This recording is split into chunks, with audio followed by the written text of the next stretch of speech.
Hello વિદ્યાર્થી મિત્રો, હું નિલેશ પટેલ સ્વાગત કરું છું તમારું અમારી MS સૃજન એકેડમીના ઓનલાઈન પ્લેટફોર્મ પર. ચલો, આજે આપણે ધોરણ 9 ની અંદર વિજ્ઞાનનો પ્રથમ ચેપ્ટરનો સ્વાધ્યાય ભણવાના છીએ. શું કહે છે એનો પહેલો જ પ્રશ્ન? નીચે દર્શાવેલા તાપમાનોને ડિગ્રી સેલ્સિયસમાં માપક્રમમાં ફેરવો. એટલે આ કયા માપક્રમમાં આપ્યા છે? તાપમાનના કયા એકમમાં આપ્યા છે? કેલ્વિનમાં. આપણે શામાં ફેરવવાના છે? આને ફેરવવાના છે સેલ્સિયસમાં. અને સેલ્સિયસમાં ફેરવવા હોય, જો કેલ્વિનમાંથી સેલ્સિયસમાં ફેરવવા હોય તો કેટલા વડે એને બાદ કરવા પડે? કેલ્વિનમાંથી જો સેલ્સિયસમાં ફેરવવા હોય અને સેલ્સિયસમાંથી કેલ્વિનમાં ફેરવવાના હોય તો શું કરવું પડે? તો સમજો, આ કેલ્વિનમાં આપ્યા છે, આ કેલ્વિનમાં આપ્યા છે, આ એને સેલ્સિયસમાં ફેરવવા છે. તો સેલ્સિયસમાં ફેરવવા હોય તો જે 293 આપ્યા છે કેલ્વિનમાં, એને 273 કેલ્વિન બાદ કરો અંદરથી. કેટલા કેલ્વિન બાદ કરવાના? 273. આની અંદરથી 273 કેલ્વિન બાદ કરવાના. ચલો બાદ કરો. 3 માંથી 3 જાય તો 0, 9 માંથી 7 જાય તો 2, 2 માંથી 2 જાય તો 0. એટલે કે 20°C જવાબ આવે. કેટલો આવે આપણો જવાબ? 20°C. 20°C એ આપણો જવાબ. 293 કેલ્વિનને સેલ્સિયસમાં ફેરવવા હોય તો 20°C બને. ચલો, હવે શું કહે છે? 470 કેલ્વિન. 470 કેલ્વિનને સેલ્સિયસમાં ફેરવો. તો 470 કેલ્વિનને સેલ્સિયસમાં ફેરવવા હોય તો 470 માઇનસ 273. ચલો, 7 ના ઉપર 6, આના ઉપર 10, 10 માંથી 3 જાય તો 7, 6 માંથી 7 જાય નહીં તો ફરીથી 10 લેવો પડશે. 3, આના ઉપર 16. ચલો, 16 માંથી 7 કાઢો, 9, અને 3 માંથી 2 જાય તો 1.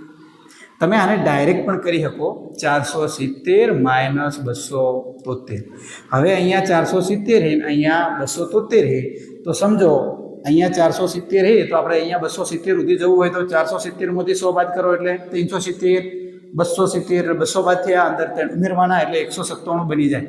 197°C છે આપણો જવાબ. આ પણ આપણો જવાબ. આ રીત ઝડપમાં ના આવડે તો આ કરી લેવાની, 99% થઈ જાય આનાથી. ચલો, એના પછી બીજો દાખલો. બીજો દાખલો શું કહે છે કે નીચે દર્શાવેલા તાપમાનોને કેલ્વિન માપક્રમમાં ફેરવો. શેમાં ફેરવવાના? કેલ્વિનમાં. અને કેલ્વિનમાં ફેરવવા હોય ને તો 273 એડ કરવાના. સેલ્સિયસને કેલ્વિનમાં ફેરવવા હોય ને, સમજો કોઈ સેલ્સિયસને કેલ્વિનમાં ફેરવવા હોય તો 273 પ્લસ કરવાના. અને કેલ્વિનને સેલ્સિયસમાંથી બાદ કરવા હોય, સેલ્સિયસમાં ફેરવવા હોય કેલ્વિનને સેલ્સિયસમાં, તો 273 વડે બાદ કરવાના. અને સેલ્સિયસને કેલ્વિનમાં ફેરવવા હોય તો 273 ઉમેરવાના. હવે અહીંયા તો શું છે? સેલ્સિયસ છે, એને આપણે શેમાં ફેરવવાના છે?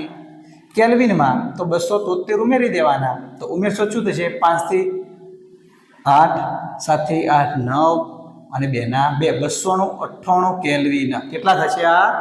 298 કેલ્વિન. ચલો, 373°C ને કેલ્વિનમાં ફેરવવા હોય તો 273 ઉમેરવાના. 3 ને 3 6, 7 ને 7 14 નો ચોકડો વધી આવી 1, 3 ને 1 4 5 6, 646 કેલ્વિન. આ આપણો જવાબ.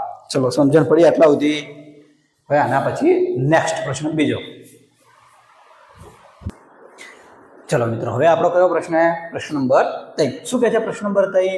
નીચે દર્શાવેલા અવલોકનો માટેના કારણ દર્શાવો. શું દર્શાવવાનું? કારણ દર્શાવો. નેપ્થેલિનની ગોળી એટલે કે ડામરની ગોળી સમય જતાં કોઈ પણ ઘન અવશેષ છોડ્યા વિના અદૃશ્ય થઈ જાય છે. સમજો, આ શું કહેવા માંગે છે? એક ગોળી છે એટલે કે ડામરની ગોળી, નેપ્થેલિનની ગોળી. આ ગોળી પહેલાં ઘન અવસ્થામાં હોય. ઘન અવસ્થામાંથી જો એને ઓરડાના તાપમાને, સામાન્ય તાપમાન આપણે બહાર ખુલ્લું રાખવામાં આવે ને, ઓરડાનું તાપમાન એટલે આપણું બહારનું જે તાપમાન છે, જ્યારે એને ખુલ્લું રાખવામાં આવે ને એટલે ઓટોમેટિકથી વાયુમાં રૂપાંતરણ થઈ જાય. સીધી ઘન અવસ્થામાંથી વાયુમાં રૂપાંતરિત થઈ જાય. આ જે એનો પોતાનો ગુણ છે કે આ નેપ્થેલિનની ગોળી એ ઘન અવસ્થામાંથી સીધું જ વાયુમાં રૂપાંતરણ થઈ જાય. અને આ વાયુમાં રૂપાંતરણ થઈ જાય એ કયો ગુણ કહેવાય? કયો ગુણ કહેવાય? તો એ ગુણ એને ઉર્ધ્વપાતનનો ગુણ. ઉર્ધ્વપાતનનો ગુણ ધરાવે, એટલે કે ઉર્ધ્વપાતન ધરાવે. શું કરે? ઉર્ધ્વપાતન કરે. ઉર્ધ્વપાતન કરતો હોવાથી આખી ગોળી જ ઉડી જાય, હવામાં અદૃશ્ય થઈ જાય. થોડી વાર ઓરડાના તાપમાને, એટલે સાદા તાપમાને પડી રાખો તો ઓરડાના તાપમાને. માટે સમય જતાં કોઈ પણ ઘન અવશેષ છોડ્યા વિના જ અદૃશ્ય થઈ જાય છે. આ રીતનું તમારે લખી નાખવાનું. જો કઈ રીતે લખવાનું હું તમને સમજાવું.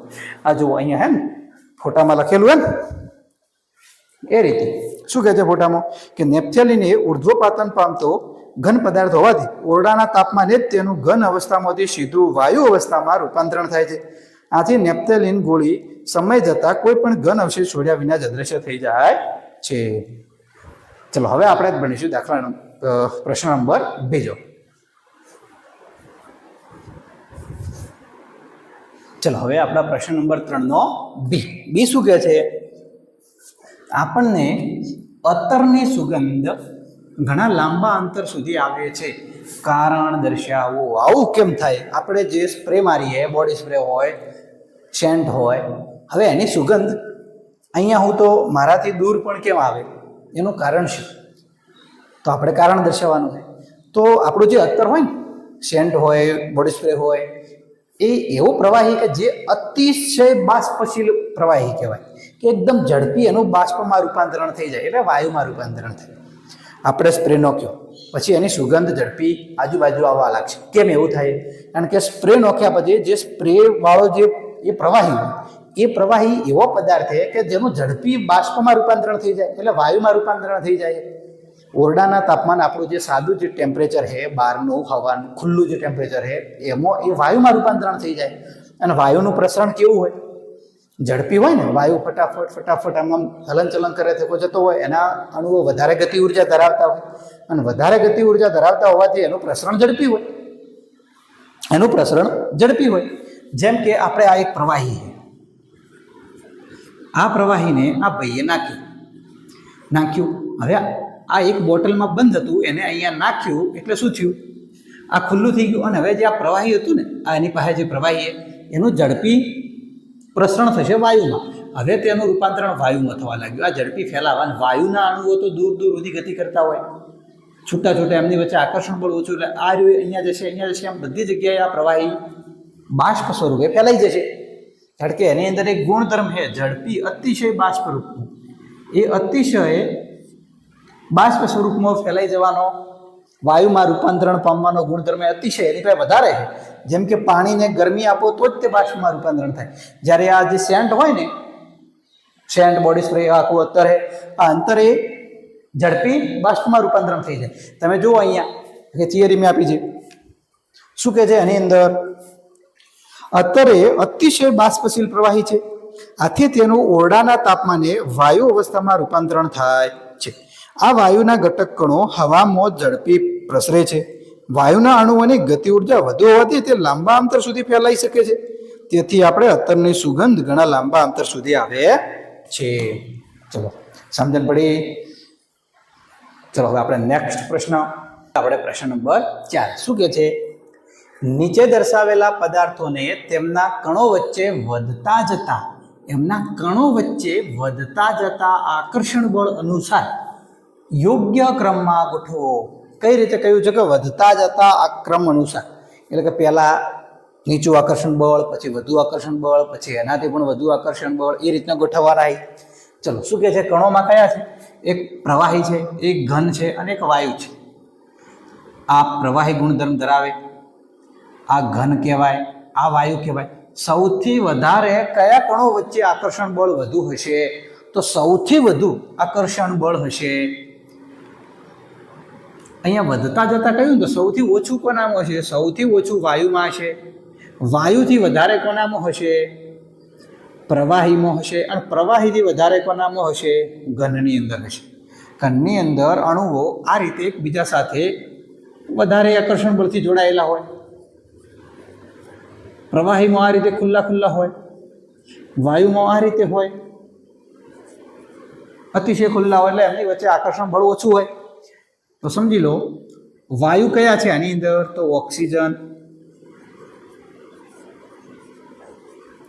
ઓક્સિજન, પછી પ્રવાહીમાં પાણી અને ઘનની અંદર ખાંડ. તો આ આપણો જવાબ. ચલો સમજણ પડી આટલા સુધી. ચલો હવે આપણે નેક્સ્ટ પ્રશ્ન નંબર 5. પ્રશ્ન નંબર 5 શું દર્શાવે છે કે નીચે દર્શાવેલ તાપમાનોએ પાણીની ભૌતિક અવસ્થા કઈ હશે? કઈ અવસ્થા હશે પાણીની?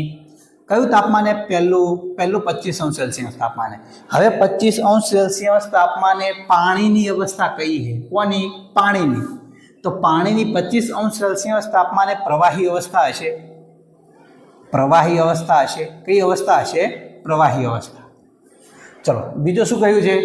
0 સેલ્સિયસ છે. હવે 0 સેલ્સિયસ બે અવસ્થાઓ બની શકે. એક તો બરફ પણ બની શકે અને પ્રવાહી પણ બની શકે. એટલે બરફ અને પ્રવાહી અવસ્થા. અને બરફ એટલે તો ઘન અવસ્થા કહેવાય. ઘન અને પ્રવાહી અવસ્થા.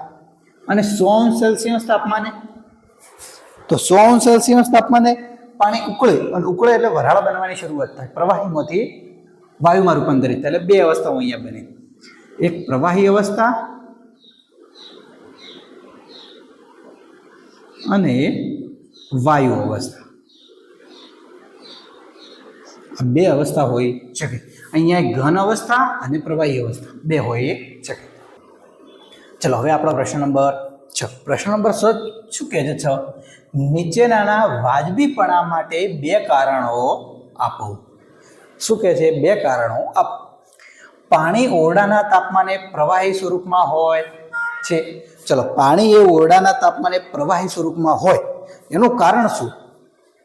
કારણ શું? તો આ શું કહ્યું છે? પહેલું કારણ, ઓરડાના તાપમાને પાણી સરળતાથી વહી શકે છે. પાણી એ 0 સેલ્સિયસ ટેમ્પરેચરે પહોંચે ને ત્યારે જે બરફ બનવાની શરૂઆત થાય. હવે ઓરડાનું તાપમાન એટલે લગભગ 27 સેલ્સિયસ જેવું આપણું કહેવાય. 25 થી 30 નહીં એટલે કે 27 જેવું. 25 સેલ્સિયસ જેવું માની લો તો પણ ચાલે. તો આ 25 સેલ્સિયસ જેટલું તાપમાને પાણી પ્રવાહી સ્વરૂપમાં જ હોય ને, કારણ કે ઓરડાના તાપમાને પાણી સરળતાથી વહી શકે છે. બીજું, પાણીને ચોક્કસ આકાર હોતો નથી. શું પાણીને કોઈ આકાર હોય? પ્રવાહીને જેવા પાત્રમાં ભરો ને એવો એનો આકાર ધારણ કરે. આથી પાણી ઓરડાના તાપમાને પ્રવાહી સ્વરૂપમાં હોય છે. ચલો હવે બી શું કહે છે કે લોખંડની તિજોરી ઓરડાના તાપમાને ઘન સ્વરૂપમાં હોય છે. હવે લોખંડની અંદર એવું હોય, ઓરડાનું તાપમાન એટલે આપણે 25 સેલ્સિયસ લઈએ. લોખંડનું ગલનબિંદુ કેટલું થાય? લોખંડનું ગલનબિંદુ 3000 સેલ્સિયસ છે. કેટલું છે? 3000. હવે ક્યાં 25 સેલ્સિયસ તાપમાન ને ક્યાં 3000 સેલ્સિયસ તાપમાન? ક્યાં 25 ને ક્યાં 3000? લોખંડનું ગલનબિંદુ ઘણું ઊંચું છે. જો 3000 સેલ્સિયસ તાપમાન બને તો જ લોખંડ પ્રવાહીમાં રૂપાંતરણ થવાની શરૂઆત થાય. એટલે લોખંડ પીગળવા લાગે એટલે એનું ગલનબિંદુ કહેવાય 3000. તો સમજો કે લોખંડની તિજોરી ઓરડાના તાપમાને ઘન સ્વરૂપમાં હોય છે. ભાઈ 25 સેલ્સિયસ લોખંડ ઘન સ્વરૂપમાં જ હોવાની ને, કારણ કે એ ચોક્કસ આકાર ધરાવે છે. એનો એક ચોક્કસ આકાર છે. લોખંડ એ દઢ અને મજબૂત પદાર્થ કહેવાય. લોખંડની તિજોરી ચોક્કસ આકાર અને કદ ધરાવે છે. તે અદબનીય તેમજ દઢ છે અને લોખંડનું ગલનબિંદુ ઊંચું છે. આથી તે ઓરડાના તાપમાને ઘન સ્વરૂપે હોય છે. ચલો હવે નેક્સ્ટ પ્રશ્ન. આ બધું થિયરીમાં પરફેક્ટ રીતે સમજાયેલું છે. થિયરીની અંદર આ બધું પરફેક્ટ રીતે તમને સમજાયેલું છે. આ તો ફક્ત એક સ્વાધ્યાય રિવિઝન કરાવી દઉં તમને. ચલો હવે પ્રશ્ન નંબર 7. પ્રશ્ન નંબર 7 શું કહે છે કે 273 કેલ્વિન તાપમાને બરફ તેમજ 273 કેલ્વિન તાપમાને બરફ તે જ તાપમાને રહેલા પાણી કરતાં વધુ ઠંડક ઉત્પન્ન કરે છે. શા માટે? ચલો આનો જવાબ એ રીતનો બને છે કે 273 કેલ્વિન તાપમાને બરફના કણોની ઉર્જા તે જ તાપમાને રહેલા પાણીના કણો કરતાં ઓછી હોવાથી વધુ ઠંડક ઉત્પન્ન કરે છે. કશી ખબર નહીં પડી હોય તમને અત્યારે સમજાવું. હવે તમે એટલું તો સમજો છો કે આની અંદર એવું કહ્યું કે 273 કેલ્વિન તાપમાન જ છે. ફિક્સ ટેમ્પરેચર ફિક્સ છે 273 કેલ્વિન તાપમાન. બરફ તેમજ પાણી તે જ તાપમાને વધુ ઠંડક ઉત્પન્ન કરે છે, પણ પાણી ઓછી ઠંડક ઉત્પન્ન કરે અને બરફ વધારે ઠંડક ઉત્પન્ન કરે. ફિક્સ છે ટેમ્પરેચર નક્કી કરેલું છે કે 273 કેલ્વિન તાપમાને એક બાજુ બરફ રાખેલો છે, એક બાજુ પાણી રાખેલું છે. આમાંથી વધુ ઠંડક કોનામાંથી આવશે? તો બરફમાંથી. કેમ બરફમાંથી વધુ ઠંડક આવશે? કારણ શું? તો એનું કારણ એ બને કે પાણીની અંદર ગરમી વધારે હશે કે બરફની અંદર ગરમી વધારે હશે? પાણીની અંદર ગરમી વધારે છે કે બરફની અંદર ગરમી વધારે છે? તો કે ના સાહેબ, પાણીની અંદર ગરમી વધારે છે, બરફમાં તો ઠંડક વધારે હોય. એટલે એવું કહેવાય કે જે પાણીના કણો રહ્યા ને, આ બાજુ પાણી છે, આ બાજુ બરફ છે, જે પાણીના કણો રહ્યા ને એની પાસે ઉર્જા છે, એની પાસે ઉર્જા છે, જ્યારે બરફની પાસે કણોની પાસે પાણી જેટલી ઉર્જા નથી. તો બરફના કણો કરતાં પાણીના કણો ઉર્જા વધારે ધરાવે, વધારે ઉર્જા ધરાવે, માટે બરફ એ વધારે ઠંડક આપે છે. હવે સમજો, ફરીથી પ્રશ્નો વધુ. 273 કેલ્વિન તાપમાને બરફ તે જ તાપમાને 273 કેલ્વિન તાપમાને બરફ તે જ તાપમાને રહેલા પાણી કરતાં વધુ ઠંડક ઉત્પન્ન કરે છે. શા માટે? તો 273 કેલ્વિન તાપમાને બરફના કણોની ઉર્જા અને તે જ તાપમાન એટલે 273 કેલ્વિન તાપમાને પાણીના કણો કરતાં ઓછી હોવાથી વધુ ઠંડક ઉત્પન્ન કરે છે. અહીંયા તમે એ રીતના લખો કે બરફના કણોની ઉર્જા ઓછી હોય અથવા પાણીના કણોની પાસે ઉર્જા વધારે, એટલા માટે વધારે ઉત્પન્ન કરે છે ગરમી, જ્યારે બરફ એ ઓછી ઉર્જા ઉત્પન્ન કરે છે. ચલો, સમજણ પડી? આની અંદર સમજણ પડી? હવે શું કહે છે બીજો 8મા નંબરનો, ઉકળતું પાણી અને વરાળ પૈકી દજાડવાની ક્ષમતા કોનામાં વધુ હોય છે? હવે કોનામાં હોય? વરાળમાં. કોનામાં હોય? વરાળની અંદર વધારે હોય દજાડવાની ક્ષમતા. કારણ કે વરાળમાં જ કેમ હોય? વરાળમાં કેમ હોય? સમજો, એક પાણી है, एक बाजू पानी है, एक बाजू वराળ है. તો વરાળ શાનાથી બની હોય? પાણીથી બની હોય. પાણીને તમે થોડું ગરમ કર્યું, વરાળને ગરમ કરવી ના પડે, ઓટોમેટિક પાણીમાંથી બને. પાણીનું એક એવું ટેમ્પરેચર કે જ્યારે 100 સેલ્સિયસ પ્લસ થતું રહે ને, 373 કેલ્વિન પ્લસ, એટલે 100 સેલ્સિયસે પાણી ઉકળે. 100 સેલ્સિયસ સુધી પાણી ઉકળવાની શરૂઆત જ થાય ત્યાર સુધી પાણી ગરમ હોય, પણ 100 થી પણ જ્યારે ટેમ્પરેચર વધી જાય એટલે પાણી કરતાં વરાળની પાસે ગરમી વધારે છે, ત્યારે તો એ વરાળ બની છે. જો વરાળને ઠંડી કરો 100 સેલ્સિયસથી 99 સેલ્સિયસ લાવશો એટલે પાણી બની જશે. તો પાણી વધારે દાજવે કે વરાળ? તો વરાળ, કારણ કે પાણી કરતાં વધારે ગરમી છે વરાળ પાસે, એટલા માટે વરાળ વધારે દાજવે. ચલો, હવે આપણો લાસ્ટ પ્રશ્ન આના પછી એનો 9મો પ્રશ્ન. શું કહે છે આની અંદર કે નીચે દર્શાવેલ આકૃતિ માટે ABCDE તથા Fની અવસ્થા રૂપાંતરને નામાંકિત કરો. હવે જુઓ, અહીંયા શું આવ્યું છે?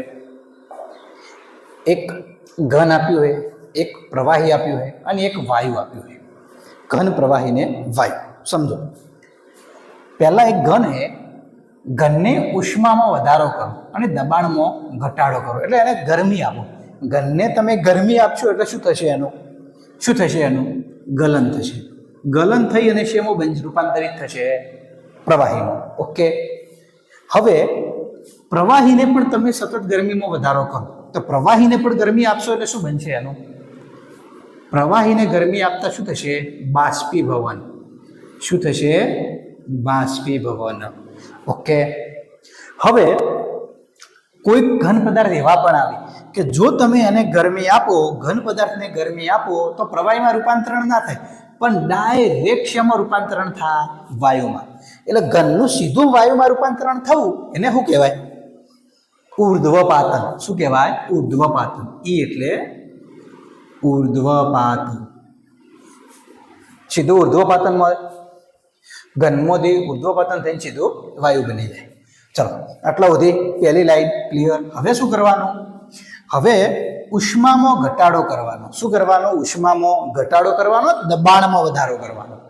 ઉષ્મામાં ઘટાડો થાય, દબાણમાં વધારો થાય એટલે વાયુનું શું થશે? પ્રવાહીમાં. જો વાયુનું પ્રવાહીમાં રૂપાંતરણ પામે તો એને શું કહેવાય? સંઘનન. શું કહેવાય? સંઘનન.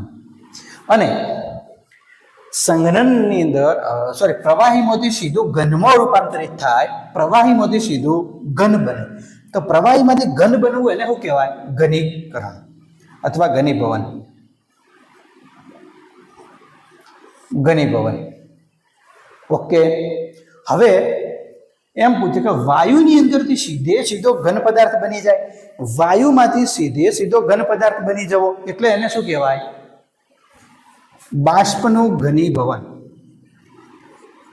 બાષ્પનું અથવા બાષ્પ ઘનીકરણ અથવા ઘનીભવન. બાષ્પનું ઘનીકરણ અથવા ઘનીભવન એટલે સીધે સીધું વાયુનું ઘનમાં રૂપાંતરણ થઈ જાય, એને કહેવાય બાષ્પનું ઘનીભવન. આ ઈનું ઉદ્ધોપાતન, બી તો બાષ્પીભવન, સી તો સંઘનન, એફ તો બાષ્પનું ઘનીભવન, ડી તો ઘનીભવન, એ તો ગલન. ઓકે, બધા નામ થઈ ગયા પરફેક્ટ.